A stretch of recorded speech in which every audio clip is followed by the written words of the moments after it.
లోక్సభ ఎంపీలు ప్రమాణ స్వీకారం సందర్భంగా ఎవరి స్టైల్లో వాళ్ళు ప్రమాణ స్వీకారం చేశారు సార్. తెలుగు వారు ఎక్కువ మంది తెలుగులోనే ప్రమాణ స్వీకారం చేసిన పరిస్థితి. కానీ ఓవైసీ ప్రమాణ స్వీకారం సందర్భంగా ఆయన ఇచ్చిన కొన్ని నినాదాలు చాలా అభ్యంతరకరంగా ఉన్నాయి అంటూ భారతీయ జనతా పార్టీ అభ్యంతరం వ్యక్తం చేస్తోంది. ఆయన జై భీమ్, జై మీమ్, జై తెలంగాణ, జై పాలస్తీనా, తకబీర్, అల్లాహు అక్బర్ అని చెప్పి ఆయన మాట్లాడింది పెద్ద సంచలనంగా మారింది సార్. ఒకసారి ఆయన ప్రమాణ స్వీకారం సందర్భంగా ఏం నినాదం ఇచ్చారు బయట ప్లేజ్. నహ్మదుహు వ నుసల్లి అలా రసూలిల్ కరీం, అమ్మా బాద్, ఫౌజు बिल्लाहि मिनश शैतानिर रजीम, बिस्मिल्लाहिर रहमानिर रहीम।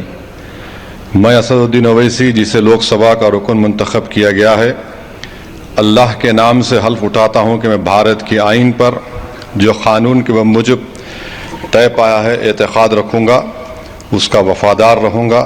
मैं भारत के इक़्तिदार आला और सालिमियत को बरकरार रखूँगा और जिस ओहदे को मैं संभालने वाला हूँ इसके फ़राइज़ और वफ़ादारी से अंजाम दूँगा। जय भीम, जय मीम, जय तेलंगाना, जय फ़लस्तीन, तकबीर, अल्लाहु अकबर। జై భీమ్, జై మీమ్, జై తెలంగాణ, జై పాలస్తీనా అంటే మీరు నినాదాలే కాదు, అంతకు ముందు ఉన్న ప్రమాణం కూడా చూడాలి కదా. భారతదేశ రాజ్యాంగానికి విధేయుడై ఉంటాను, భారతదేశ సమైక్యత సమగ్రతల కట్టుబడి ఉంటాను. ఇది అందరిపై ఎంపీ లాగానే ఓవైసీ కూడా ప్రమాణ ఫార్మేట్ కదా సార్, అలాగే చేయాలి కదా సార్. సో అలాగే చేయాలి, అలాగే చేయాలి. లాస్ట్లో నినాదాలు మాత్రం నినాదాలలో అంటే పాలస్తీనా అంశానికి నేను మద్దతు ఇస్తున్నాను అనే అంశం పార్లమెంట్ ద్వారా వ్యక్తం చేయడం. ఇది ఆ యాంగిల్లో చూస్తే అది పాలస్తీనా సమస్యను ముస్లిం సమస్యగా చూస్తే సమస్య. పాలస్తీనా సమస్యను ఒక ఇవాళ ఐక్యరాజ్య సమితితో సహా ప్రపంచంలో అనేక దేశాలు పాలస్తీనా సమస్యను ముస్లిం సమస్యగా చూడలేదు, ఇంక్లూడింగ్ భారత ప్రభుత్వం. భారత ప్రభుత్వ వైఖరి కూడా పాలస్తీనా ప్రజల మాతృదేశ ఆకాంక్షలకు మనం మద్దతు ఇస్తున్నాం. ఇజ్రాయెల్తో సత్సంబంధాలున్న what is Indian government of India stand నాకు చెప్పండి.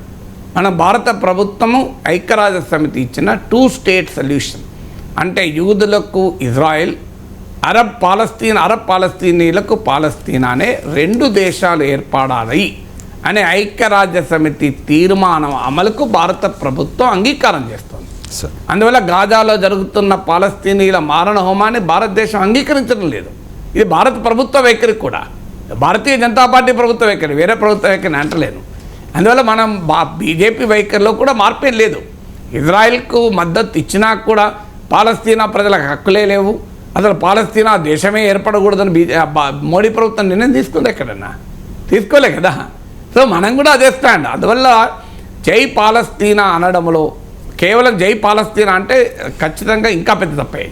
జై భీమ్, జై తెలంగాణ అంటూ పాలస్తీనాకు కూడా తన మద్దతు ప్రకటించారు. సో అక్కడి వరకు అలా చూసినప్పుడు తప్పలేదు. కానీ దాన్ని ముస్లిం ఇష్యూగా చూసినప్పుడు అనేది లేదు. భారతదేశ సార్వభౌమాధికారానికి భిన్నంగా పాలస్తీనా సార్వభౌమాధికారానికి ఓవైసీ మద్దతు ఇచ్చినట్టుగా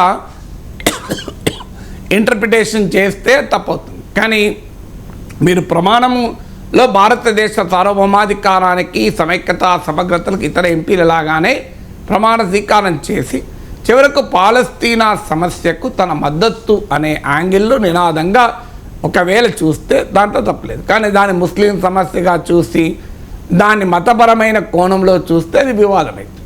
అయితే ఓవైసీకి ఉన్న స్వభావం ఏంటి అంటే ఆయన భారతీయ జనతా పార్టీకి ఆయుధాలు ఇచ్చి తను ముస్లింల సంతృప్త మద్దతును పొందాలి, అటు హిందువుల మద్దతు బీజేపీకి రావాలి. ఇది ఓవైసీ యొక్క స్టాండ్. అందువల్ల ఈయన అలాంటి వివాదాలు సృష్టిస్తూనే ఉంటాను. మీకు ఒక్క ఉదాహరణ చెప్తాను. భాగ్యనగర్ వర్సెస్ హైదరాబాద్ జిహెచ్ఎంసీ ఎన్నికల్లో మీరు ఎవరు నినాదం ఇచ్చారని గూగుల్లో సెర్చ్ చేయండి. బీజేపీ కాదు, ఓవైసీ, యోగి ఆదిత్యనాథ్, ఇద్దరే. తేజస్వి సూర్య, యోగి ఆదిత్యనాథ్ బీజేపీ నాయకులు, ఇటు ఓవైసీ.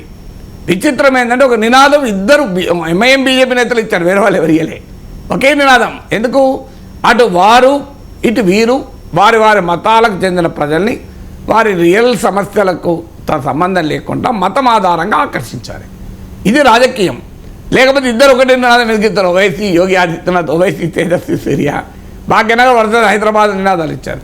అందువల్ల Owaisi wants to polarise India. So ఇండియాను పోలరైజ్ చేయడం ద్వారా భారతీయ జనతా పార్టీకి ఉపయోగపడాలి అనే రాజకీయ వైఖరిని తీసుకుంటాడు. సో అదే ఆయన మొదటి నుంచి చేస్తున్న పనే కదా, ఇలాంటి వివాదాస్పదమైన పనులు చేస్తూనే ఉంటాడు. బట్ పాలస్తీనా ప్రజలకు భారత పార్లమెంట్ మద్దతు ఉంది, భారత ప్రజల మద్దతు ఉంది. అది న్యాయమైందని ప్రపంచమంతా చెప్తుంది. దాన్ని ముస్లిం సమస్యగా చూస్తే అది అన్యాయం. ఎందుకంటే మానవత్వం అనేది మానవత్వమే కదా. సో చిన్నపిల్లల్ని కాలు చేతులు బాంబులు వేసి కాలు చేతులు ఎరగొడుతుంటే అక్కడ ఇంకా మతం ఏంటది? ఏ మతం అంగీకరిస్తుందని? ఆ రకమైన మానవ మారణోమాన్ని ఏ మతం అంగీకరిస్తుంది? ఇజ్రాయిల్ పైన జరిగిన హమాస్ దాడిని మనం అందరం ఖండించలేదు. దుర్మార్గమైన దాడి అది. సంబంధం లేని అమాయక ప్రజలపైన దాడి, మహిళలపైన పిల్లలు బందీలుగా తీసుకున్నారు. అది తీవ్రవాద చర్యని మనం ఖండించలేదా? 1200 మందిని హమాస్ దాడిలో చనిపోతే అది తీవ్రవాద చర్యగా మనం అందరం ఖండించాం. కానీ 32,000 మంది చనిపోయారు, 35-40,000 మంది చనిపోయారు ఇప్పటికీ. మరి దీన్ని ఖండించమా? అందువల్ల ఈ రకం మత కోణములో అంతర్జాతీయ అంశాలను కూడా మనం ఎప్పుడు చూడకూడదు.